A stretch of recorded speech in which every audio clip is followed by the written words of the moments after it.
नमस्कार दोस्तों, मैं मोहित आज की इस वीडियो में आप सभी का स्वागत करता हूं। दोस्तों, आज का जो ये मेरा वीडियो लेक्चर है अंग्रेजी के एक छोटे से कॉन्सेप्ट पर आधारित है।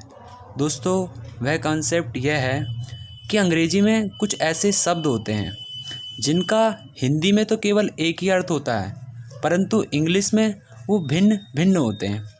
तो दोस्तों, उन जुड़वा शब्दों में से आज मैं आपके सामने कुछ शब्दों को रखूँगा। यदि आप इसे सीखना चाहते हैं तो कृपया करके मेरी वीडियो को अंत तक देखें। तो हमारा जो सबसे पहला शब्द है, जुड़वा शब्द, वो है हमारा होम और हाउस। दोस्तों, होम का हिंदी अर्थ भी घर होता है और हाउस का हिंदी अर्थ भी घर होता है। तो प्रॉब्लम ये उठती है कि हम होम का यूज़ कहाँ करें और हाउस का यूज़ कहाँ करें। तो दोस्तों, मैं आपको बता रहा हूँ। देखिए, जहाँ पर होम होगा उसका यूज़ कहाँ करेंगे?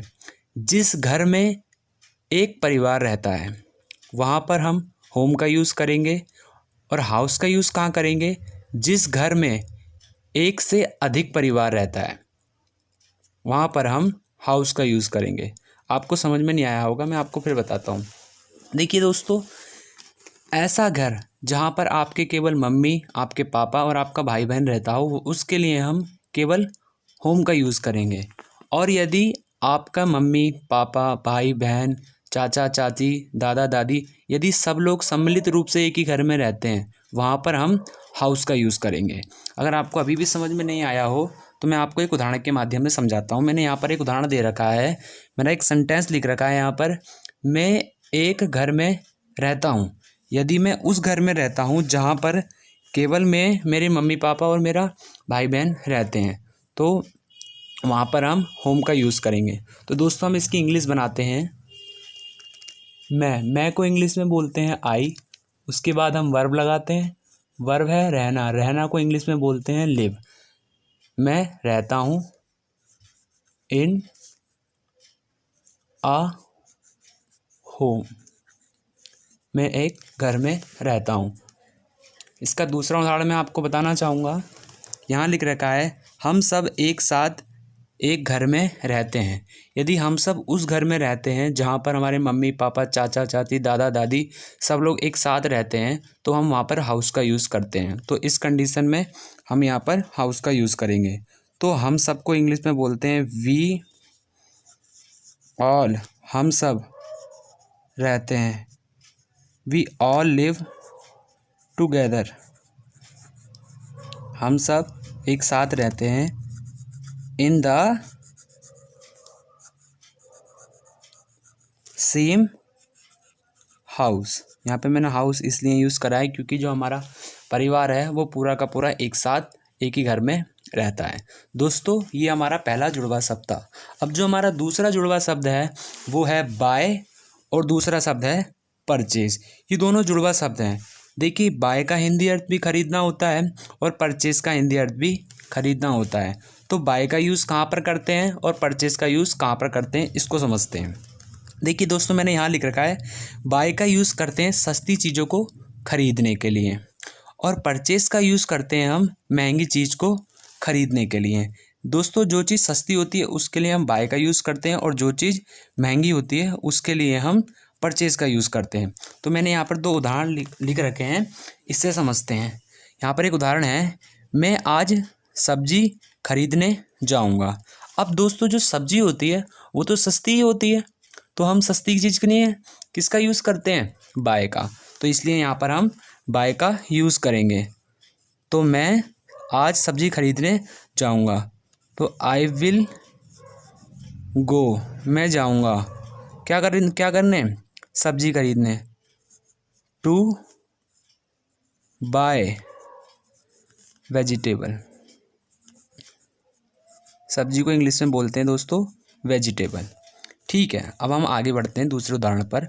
मैंने यहाँ पर दूसरा जो उदाहरण लिख रखा है, मैं लंदन में एक मकान खरीदूंगा। अब दोस्तों, मैं क्या खरीद रहा हूँ यहाँ पर? मकान।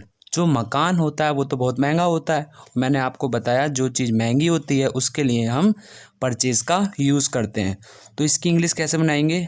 I will purchase. परचेज़ मतलब खरीदना। तो आई विल परचेज़। मैं क्या खरीदूंगा? एक मकान, अ हाउस या आ होम भी बोल सकते हैं। तो I will purchase a house, कहाँ पर, लंदन में। तो इन मतलब में लंदन, LONDON, लंदन में। आइए दोस्तों आगे बढ़ते हैं। हमारे अंग्रेजी के अगले जो जुड़वा शब्द हैं वो है टेक और कैरी। दोस्तों टेक का हिंदी अर्थ भी ले जाना होता है और कैरी का हिंदी अर्थ भी ले जाना होता है। अब बात उठती है कि कैरी का यूज़ कहाँ करते हैं और टेक का यूज़ कहाँ करते हैं। देखिए दोस्तों, मैंने यहाँ लिख रखा है टेक का यूज़ कहाँ किया जाता है, दूसरों की एनर्जी पर ले जाना, दूसरों की एनर्जी पर ले जाना। और कैरी का यूज़ कहाँ करते हैं, अपनी एनर्जी पर ले जाना। दोस्तों यदि हम किसी वस्तु को या किसी भी सामान को यदि हम दूसरे की एनर्जी पर ले जाते हैं तब तो हम कैरी का यूज़ करते हैं, और जब हम किसी भी वस्तु को अपनी क्षमता अपनी एनर्जी पर ले जाते हैं तब हम वहाँ पर कैरी का यूज़ करते हैं। यदि आपको अभी भी समझ में नहीं आया तो एक उदाहरण के माध्यम से हम समझते हैं। यहाँ पर दोस्तों मैंने एक उदाहरण लिख रखा है, मैं मोबाइल ले जाऊँगा। अब इसमें हम किस चीज़ को ले जाएंगे, मोबाइल को। अब हम मोबाइल को लेकर जाएंगे तो हम किसी की और की क्षमता पर या किसी की और की एनर्जी पर थोड़ी लेके जाएंगे, हम मोबाइल को तो अपनी एनर्जी पर लेके जाएंगे ना। तो इसलिए यहाँ पर हम किसका यूज़ करेंगे, कैरी का, क्योंकि अपनी एनर्जी पर ले जाना मतलब कैरी का यूज़ वहाँ पर होगा। तो इसकी इंग्लिश बनेगी आई विल कैरी, मैं ले जाऊँगा मोबाइल। क्योंकि साथियों मोबाइल क्या है, मोबाइल तो हम अपनी क्षमता पे लेके जाएंगे, किसी और की क्षमता पे थोड़ी लेके जाएंगे, इसलिए हम यहाँ पर कैरी का यूज़ करेंगे। अगला जो हमारा सेंटेंस है, मैं तुम्हें ले जाऊँगा। अब दोस्तों मैं आपसे कह रहा हूँ कि मैं तुम्हें लेके जाऊँगा। अब मैं तुम्हें लेके जाऊँगा तो अपने कंधों पे उठाकर तो लेके जाऊँगा नहीं, अपनी ताकत पे तो उठाकर लेके जाऊँगा नहीं। आप मेरे साथ जाओगे तो अब अपने पैरों पर तो जाओगे, अपनी क्षमता पे तो जाओगे, अपनी एनर्जी पर तो जाओगे। इसलिए यहाँ पर हम किसका यूज़ करेंगे, यहाँ पर हम टेक का यूज़ करेंगे। तो आई विल टेक, मैं ले जाऊंगा किसे, तुम्हें। तो आई विल टेक यू। ऐसी मेरा आशा है कि आपको ये समझ में आ गया होगा। तो दोस्तों अगला जो हमारा इंग्लिश के जुड़वा शब्द है वो है ब्रिज, और दूसरा जो हमारा शब्द है वो है फ्लाईओवर। दोस्तों ब्रिज का हिंदी अर्थ भी पुल होता है और फ्लाईओवर का हिंदी अर्थ भी पुल होता है। अब प्रश्न ये उठता है कहाँ पर हम ब्रिज का यूज़ करते हैं और कहाँ पर हम फ्लाईओवर का यूज़ करते हैं।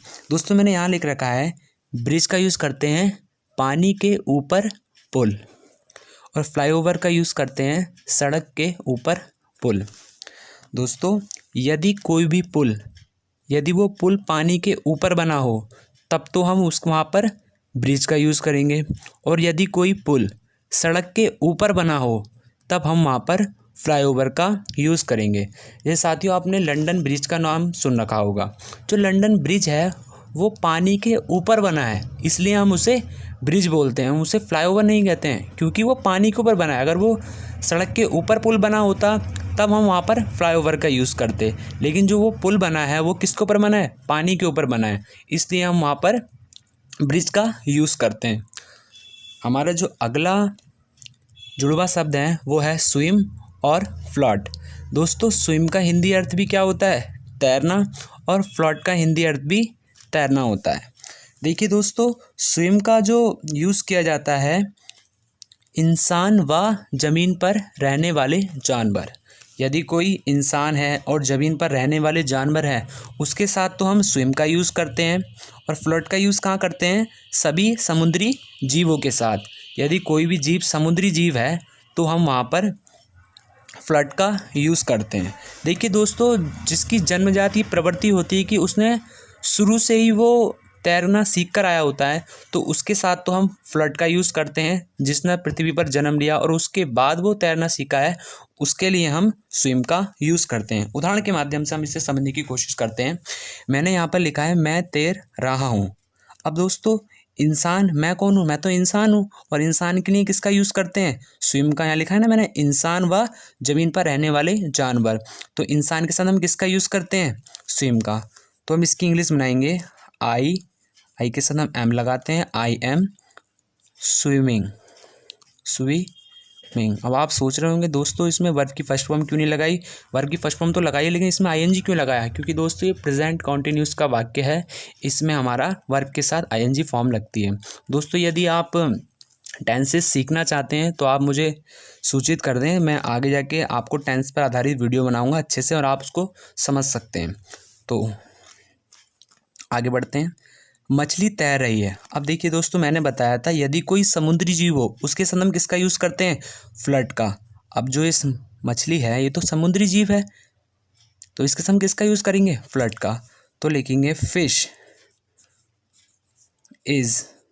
इज क्या, स्विम नहीं, फ्लड, क्योंकि समुद्री जीव है, फ्लड। और आईएनजी फॉर्म लगा देंगे क्योंकि ये सेंटेंस प्रेजेंट कॉन्टिन्यूस का वाक्य है। तो चलिए दोस्तों आगे बढ़ते हैं। हमारे अंग्रेजी के अगले जो जुड़वा शब्द हैं वो है कीप, पुट और प्लेस। दोस्तों तीनों का जो अर्थ होता है, उन तीनों का अर्थ रखना होता है। अब प्रश्न ये उठता है कि हम कीप का यूज़ कहाँ करते हैं, पुट का यूज़ कहाँ करते हैं, प्लेस का यूज़ कहाँ करते हैं, रखने के सेंस में। देखिए दोस्तों, मैंने तीनों का लिख रखा है। कीप का यूज़ हम करते हैं हाथ से नीचे रखना। यदि कोई वस्तु आपके हाथ में है और आप उसे अपने हाथ से नीचे रखना चाहते हैं, तब आप वहाँ पर कीप का यूज़ करेंगे। और पुट का यूज़ कहाँ करते हैं, एक जगह से दूसरी जगह रखना। यदि कोई वस्तु है आप उसे एक स्थान से दूसरे स्थान पर रखना चाहते हैं तो आप वहाँ पर पुट का यूज़ करेंगे। और प्लेस का यूज़ कहाँ करेंगे, भारी भरकम सामान रखना। यदि कोई वस्तु बहुत ज़्यादा भारी है और आप उसे उठाकर रखना चाहते हैं तब आप वहाँ पर प्लेस का यूज़ करेंगे, क्योंकि वो वस्तु बहुत भारी है। तो दोस्तों इसे उदाहरण के माध्यम से हम समझते हैं। यहाँ पर उदाहरण लिखा है, मोबाइल को टेबल पर रख दो। मैं आपसे कह रहा हूँ मोबाइल को टेबल पर रख दो, क्योंकि वो यदि वो फ़ोन आपके हाथ में है और मैं आपसे कह रहा हूँ उसे मोबाइल पर रख दो, तो इसकी इंग्लिश कैसे बनाएंगे, कीप द मोबाइल। मोबाइल को रख दो कहाँ पर, टेबल पर। ऑन मतलब पर, ऑन द टेबल, क्योंकि कोई वस्तु यदि आपके हाथ में और आप उसे नीचे रखना चाहते हैं तब अब हम वहाँ पर कीप का यूज़ करते हैं। अगला उदाहरण है हमारा, मोबाइल को कुर्सी पर रख दो। यदि ये मोबाइल आपका किसी स्थान पर रखा है और आप उस स्थान से हटाकर दूसरे स्थान पर रखना चाहते हैं तो हम वहाँ पर पुट का यूज़ करते हैं। तो हम यहाँ पर इसकी इंग्लिश बनाएंगे, पुट द मोबाइल। मोबाइल को रख दो कुर्सी पर, ऑन द चेयर। अगला जो उदाहरण है हमारा, फ्रिज कोने में रख दो। अब दोस्तों जो फ्रिज होता है वो तो बहुत भारी वस्तु है और मैंने आपको बताया कि भारी वस्तु को रखने के लिए हम किसका यूज़ करते हैं, प्लेस का। तो हम यहाँ पर लिखेंगे प्लेस द फ्रिज। फ्रिज रख दो कहाँ पर, कोने में। तो कोने को इंग्लिश में बोलेंगे इन द कॉर्नर। हमारे अगले जो जुड़वा शब्द हैं वो है रूफ और सीलिंग। दोस्तों रूफ का हिंदी अर्थ भी छत होता है और सीलिंग का हिंदी अर्थ भी छत होता है। अब क्या इनमें डिफरेंट है, कहाँ पर हम इसका यूज़ करते हैं। देखिए दोस्तों, रूफ का हम यूज़ करते हैं छत का ऊपरी भाग। छत का ऊपरी भाग के लिए हम रूफ का यूज़ करते हैं। छत का नीचे का भाग, छत का नीचे के भाग के लिए हम सीलिंग का यूज़ करते हैं। देखिए दोस्तों, जिस पर आप चलते हैं, जिस पर आपकी इमारत बनी होती है या जिस पर आप सारी क्रियाकलाप करते हैं वो चीज़ होती है छत का ऊपरी हिस्सा। और जो सीलिंग होती है, सीलिंग मतलब होता है छत का निचला भाग।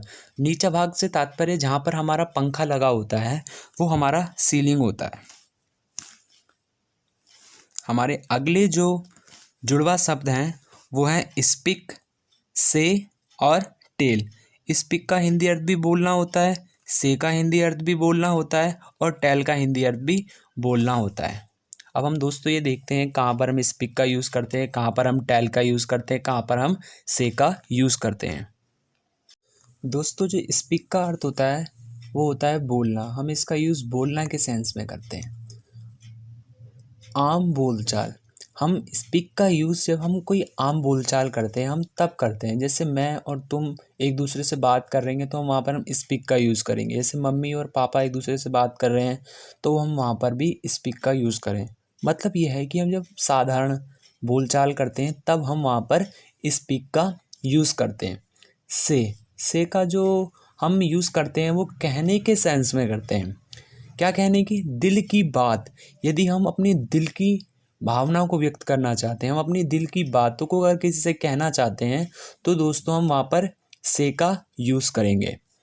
टेल का जो हम यूज़ करते हैं वो बताने के सेंस में करते हैं।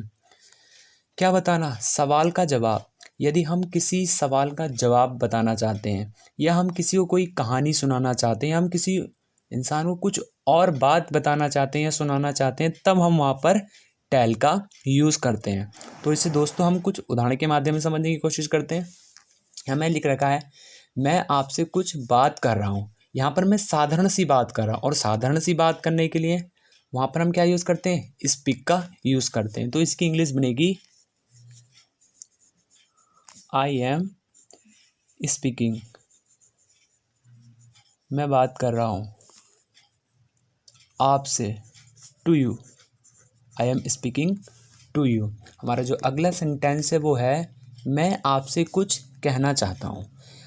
इस सेंटेंस में अगर मैं अपने दिल की बात आपसे कहना चाहता हूँ तो हम वहाँ पर से का यूज़ करेंगे। मैंने मान लिया कि मैं अपने दिल की बात कहना चाहता हूँ या मैं अपने दिल की भावना को व्यक्त करना चाहता हूँ, तो इसलिए हम यहाँ पे यूज़ करेंगे किसका? से का दोस्तों। तो आई मतलब मैं, वांट मतलब चाहता हूँ, आई वांट टू से। आई वांट टू से, मैं कहना चाहता हूँ आपसे, मैं आपसे कहना चाहता हूँ कुछ। समथिंग, आई वांट टू से यू समथिंग। कुछ को शायद साथियों हिंदी में इंग्लिश में बोलते हैं हम समथिंग। दोस्तों एक बात अपने जीवन में हमेशा याद रखिएगा, जब दो क्रियाएं एक साथ आती हैं तो दोनों क्रियाओं के बीच में हम टू का यूज़ करते हैं और टू के बाद जो वर्ब आती है उसमें हमेशा क्रिया की प्रथम अवस्था का हम यूज़ करते हैं दोस्तों। ये चीज़ मेरे गुरुजी ने मुझे बताई थी, जिसे मैं अभी तक अपने जीवन में कभी नहीं भूला हूँ, ना ही कभी भूलूंगा इन फ्यूचर। अगला जो हमारा सेंटेंस है दोस्तों, मैं आपको बताना चाहता हूँ। मैं आपको बताना चाहता हूँ, तो इसकी इंग्लिश कैसे बनेगी? इसको पहले समझने की कोशिश करिए कि इसमें भाव किस चीज़ का निकल रहा है दोस्तों। देखिए इसमें ना हमें कोई चीज़ पता है और हम उसको बताना चाह रहे हैं और हम किस चीज़ का बताते हैं तो हम वहाँ पर टेल का यूज़ करते हैं। तो हम यहाँ पर इसकी इंग्लिश बनाएंगे, आई वांट, मैं चाहता हूँ, टू टेल यू, मैं चाहता हूँ आपको बताना। इस तरीके से साथियों हमारा आज का वीडियो लेक्चर समाप्त हुआ। यदि आपको मेरी ये वीडियो पसंद आई हो तो इसे लाइक करें, शेयर करें। यदि आपको ये वीडियो जैसी भी लगी हो इसके लिए आप कमेंट बॉक्स में अपनी टिप्पणी करें। और हाँ, आपसे मेरा हृदय से निवेदन है, कृपया करके मेरे चैनल को सब्सक्राइब अवश्य करें। धन्यवाद।